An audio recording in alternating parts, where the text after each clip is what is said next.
Welcome back to the program. So John is still getting some tests done, and he's going to be another week. He is getting better, but he's going to be another week, so I'm going to be flying solo for another week. But here is something that can only be said because President Trump won. The Department of Justice and the FBI officials were left weeping. You heard that correctly. Weeping and sobbing and crying at their desks when they figured out and found out that President Trump won the election. Why? Because they know how many crimes they have committed, and they know that they are now going to be targeted. And targeted they will. Listen to this. This is from NBC News, so it is left-leaning, but you need to see this. Department of Justice and FBI officials reach out to lawyers as potential Trump revenge prosecutions loom. Again, NBC News, so that's why the title is what it is. Legal experts say that Trump's choice for Attorney General Matt Gaetz signifies that the president-elect's determination to rightly control the Justice Department and prosecute his adversaries is likely to continue. Multiple current and former senior Justice Department officials and FBI officials as well have begun reaching out to criminal defense attorneys in anticipation of being criminally investigated themselves by the Trump Department of Justice, according to 3 people with knowledge of these deliberations. Following President Trump's decisive mandate and landslide victory, many Justice Department officials and career staffers were already nervous about the possibility that they would become targets of President Trump. However, when Matt Gaetz, a quote, firebrand Trump ally, was nominated to be the Attorney General, this immediately set off the alarm bells, and it made these folks immediately reach out to criminal defense attorneys. Everything we did was above board, said a former senior FBI official who has started contacting lawyers because he expects to be prosecuted himself. Well, you wouldn't be reaching out to defense attorneys if you were, quote, doing everything above board. You clearly were not, and President Trump and Matt Gaetz are going to make sure that you are indeed prosecuted. So you can hire whatever defense attorney you want. It's not going to do you any good, okay? Because there are so many infractions, felonies, misdemeanors, things that you've done, lying, perjury, obstruction, malfeasance, due process rights violations under color of law, prosecutorial misconduct, malicious prosecution. The list is endless. The list is endless of how many things that these people have done wrong. And these are real crimes, not like the bullshit that you made up with President Trump. The official who spoke on the condition of anonymity, out of fear of becoming even more of a larger target, doesn't believe any attempt to prosecute him will be successful. Judges and juries have the power to throw out cases or find defendants innocent if they deem prosecutions to be baseless. They're not going to be baseless, number one. And number two, Attorney General Matt Gaetz is not going to prosecute you if he doesn't already know that he can get a conviction. Okay? So, trust me, you're going to be prosecuted and you're going to be convicted.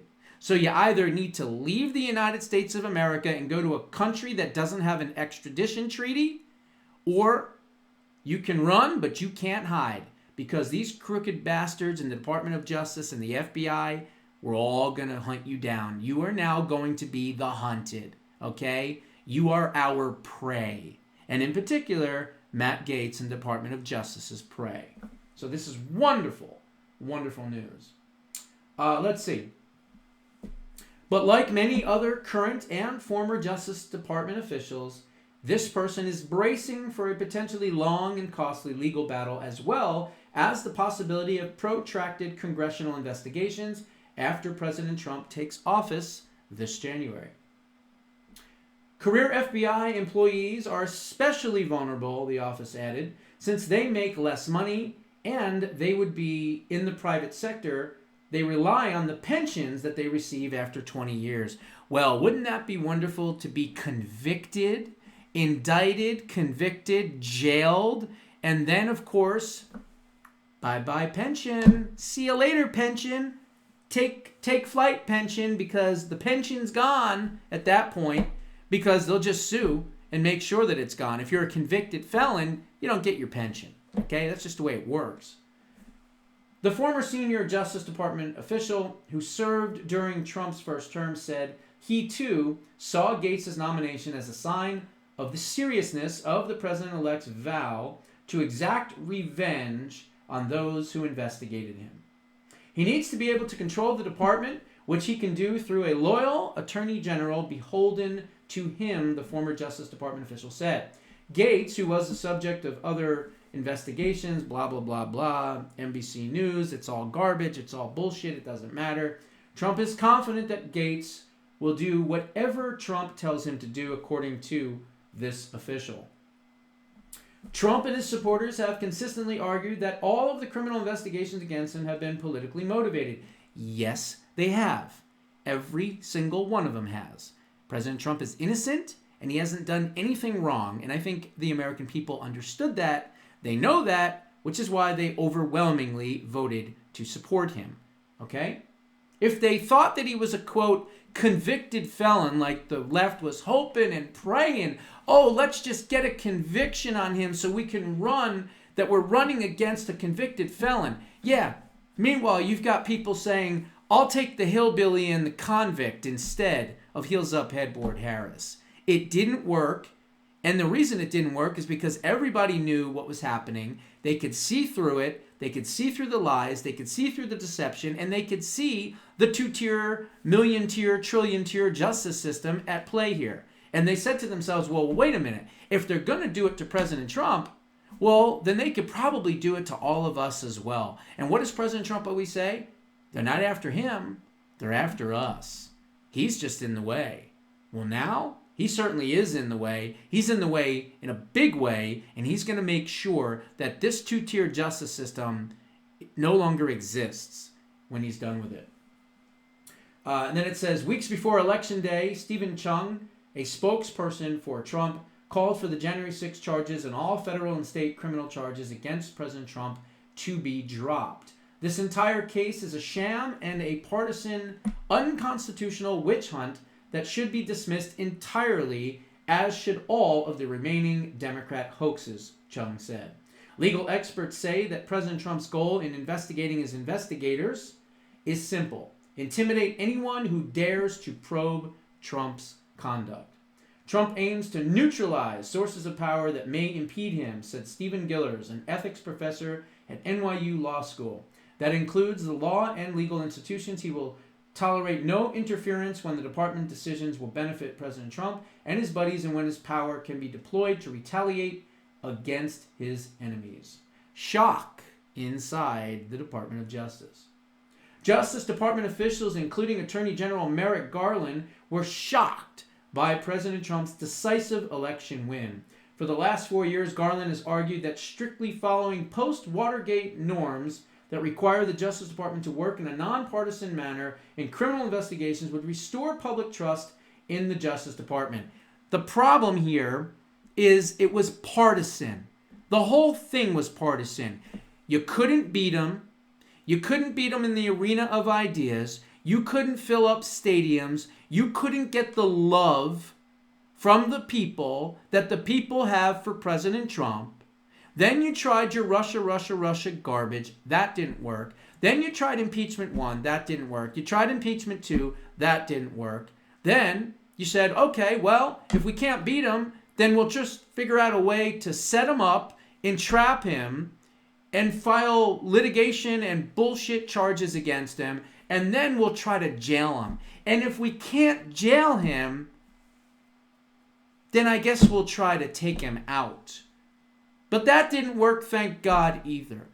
And now, justice is coming. Payback is going to be a bitch. And it's going to be hitting hard against these folks. And that's why they fear Matt Gaetz. That's why they sat there weeping like little babies at their desk. Because they know the jig is up and they know what they did. And Matt Gaetz is going to expose it all. So that's good. Next. I'm so confident of this that don't believe just me. You can also believe Vivek Ramaswamy and what he's planning to do with the Department of Government Efficiency. So you're going to have the Attorney General's office doing what they're going to be doing. They're going to have lists, okay? And I can assure you right now, Congress is putting together lists. Matt probably told Jim Jordan and the rest of the caucus and said, look, everything we've investigated the last 4 years, I want you to put it all in a nice, neat little binder, put it all together, put everything and give it to me so that when I am either confirmed or recess appointed to the position of Attorney General, I will go to work and I will hold all these people accountable. So I can assure you that's what's happening right now. But on the flip side of that, government efficiency, okay? As I said before, some of this is not going to get done because you have the purse strings of Congress, right? The House of Representatives, we do not have a very big, robust lead. We're looking at 6-7 seats tops right now. But there are certain things that can be done through executive action. Vivek Ramaswamy understands that. He was talking to Maria Bartiromo on Sunday Morning Futures, and this is what he had to say, which is really, really cool. First is we want to go right in through executive action to do the failures of the executive branch that need to be addressed. Because the dirty little secret right now, Maria, is the people we elect to run the government, they're not the ones who actually run the government. It's the unelected bureaucrats in the administrative state that was created through Now, let me stop right there, okay?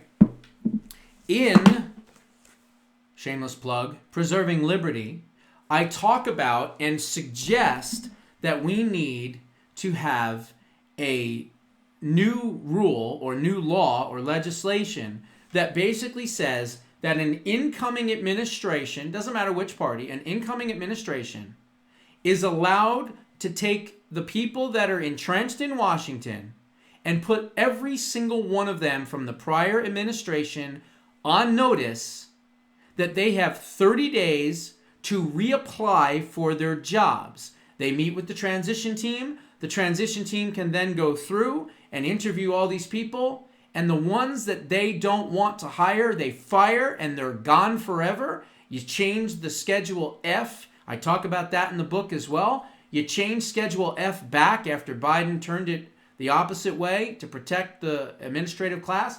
We can change it right back with a Schedule F executive action, which then changes their designation so that they can be fired, and you don't have to worry about the Carter era Civil Service Rights Act, because that then is a moot point. Then what do you do after that? You put these people on notice that they have 30 days to reapply for their jobs, and at that point, then the Trump transition team in this case would decide who's going to be hired and who's going to be fired. I talk about that in Preserving Liberty. But listen to what he says here, because this is very interesting. That was created through executive action. It's going to be fixed through executive action. Think about the Supreme Court's environment over... He's talking about Schedule F, what I just said. The last several years. They've held that many of those regulations are unconstitutional at a large scale. Rescind those regulations, pull those regs back, and then that gives us the industrial logic to then downsize the size of that administrative state. And the beauty of all of this is that can be achieved just through executive action without Congress. Without Congress. Did you hear that? All of this can be done through executive action without congressional approval. So that means you change to Schedule F immediately on day one. I guarantee you there's already an executive order written at Mar-a-Lago waiting to come, okay, to 1600 Pennsylvania Avenue on that in particular. And then once that happens, they're going to do another executive order that's going to create the Commission of Department of Government Efficiency that will be done through executive action. It's not going to be law, and it'll be temporary. These people will then run it, Elon, Vivek, and how many other volunteers and things like that, and they will literally go through these departments and they will eliminate many of these departments. Okay? Listen, he even says it right here. Action without Congress. Score some early wins, and then you look at those bigger portions of the federal budget that need to be addressed one by one. So I think that's one way to think about this is how can the President of the United States, who's been elected with a historic mandate, actually do the thing that the voters have voted for? They haven't voted for incremental change here this time, Maria. We have voted for sweeping change, and the voters actually deserve to get it. And we're focused on how to do that as early and as quickly as possible. Okay, now, you heard that. Now listen to this. This is what I'm talking about when I said that they're going to eliminate actual agencies of the government. Are you expecting to close down entire agencies, like President Trump has talked about the Department of Education, for example? Are you going to be closing down departments? We expect mass reductions. We expect certain agencies to be deleted outright. We expect mass reductions in We expect certain agencies to be deleted outright. Let me repeat that so you can hear it. We expect certain agencies to be deleted outright. We expect mass reductions in force in areas of the federal government that are bloated. We expect massive cuts among federal contractors and others who are overbilling the federal government. So yes, we expect all of the above. And I think people will be surprised by, I think, how quickly we're able to move with some of those changes, given the legal backdrop the Supreme Court has given us. Are you expecting to close down? What he said there is important at the very end. He said, given what the Supreme Court as a legal background has given us, okay? I want you to listen to that part real close, and I'll explain in a second what it means. All of the above, and I think people will be surprised by, I think, how quickly we're able to move with some of those changes, given the legal backdrop the Supreme Court has given us.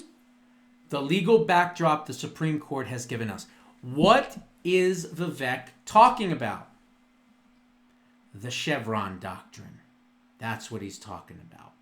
The Supreme Court overturned Chevron USA versus, I forget the name of the company. There's another company that was part of it. Natural Resources Defense Council Incorporated.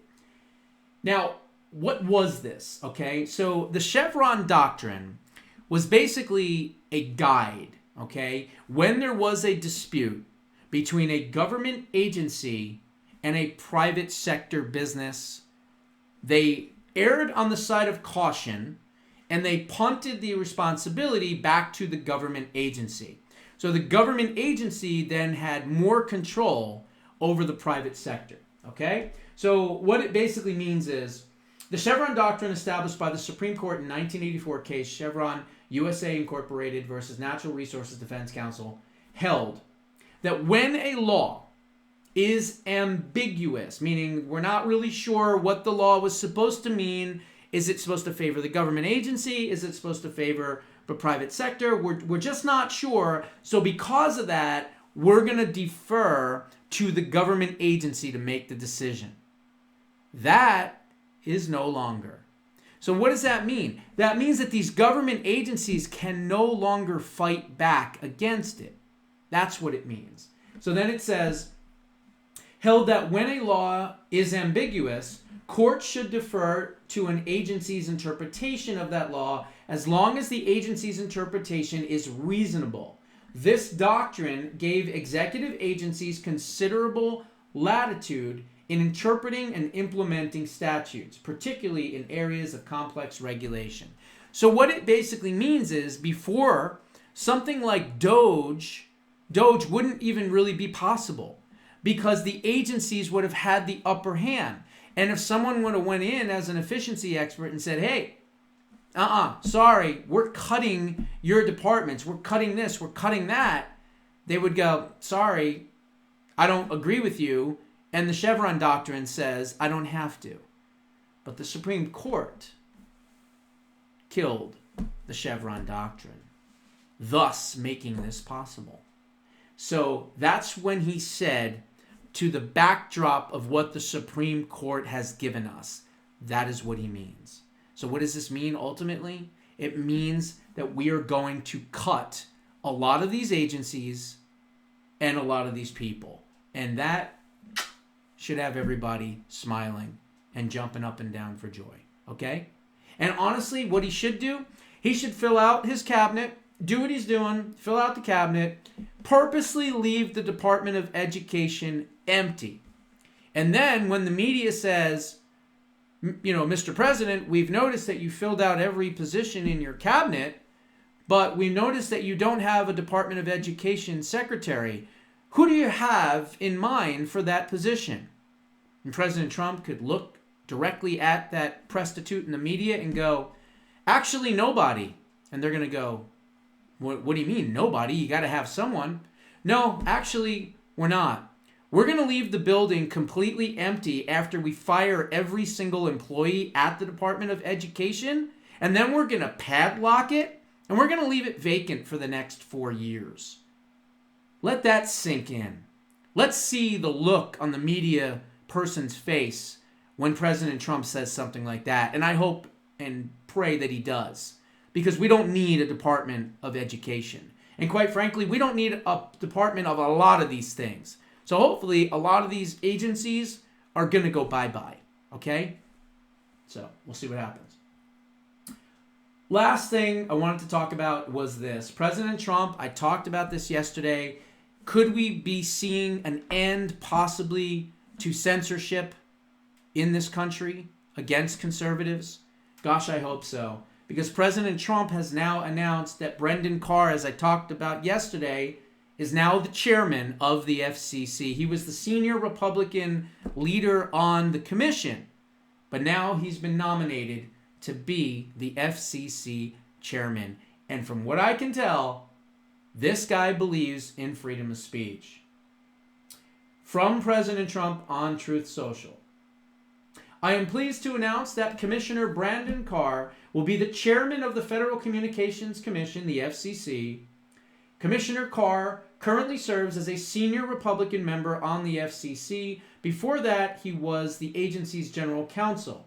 I first nominated Commissioner Carr to the FCC in 2017, and he has been confirmed unanimously by the United States Senate 3 separate occasions. Commissioner Carr is a warrior for free speech. This is President Trump now. A warrior for free speech, and has fought against the regulatory lawfare that has stifled Americans' freedoms and held back our economy. He will end the regulatory onslaught that has been crippling America's job creators and innovators and ensure that the FCC delivers for rural America. Commissioner Carr has served at the FCC since 2012, including as an advisor to then FCC Chairman Ajit Pai. Earlier in his career, Commissioner Carr worked as an attorney specializing in an appellate litigation and regulatory matter. Previously, Commissioner Carr clerked on the U.S. Circuit Court of Appeals for the Fourth Circuit and Judge Dennis Shedd. After attending Georgetown University for his undergraduate degree, Commissioner Carr earned his jurisdiction for doctorate, magna cum laude, from the Catholic University of America's Columbus School of Law, where he served as the editor of the Catholic University Law Review. Congratulations to Chairman Brendan Carr on a job well done. Lead us into a great future, Brandon. So, I might be able to get my YouTube channels back eventually anyway.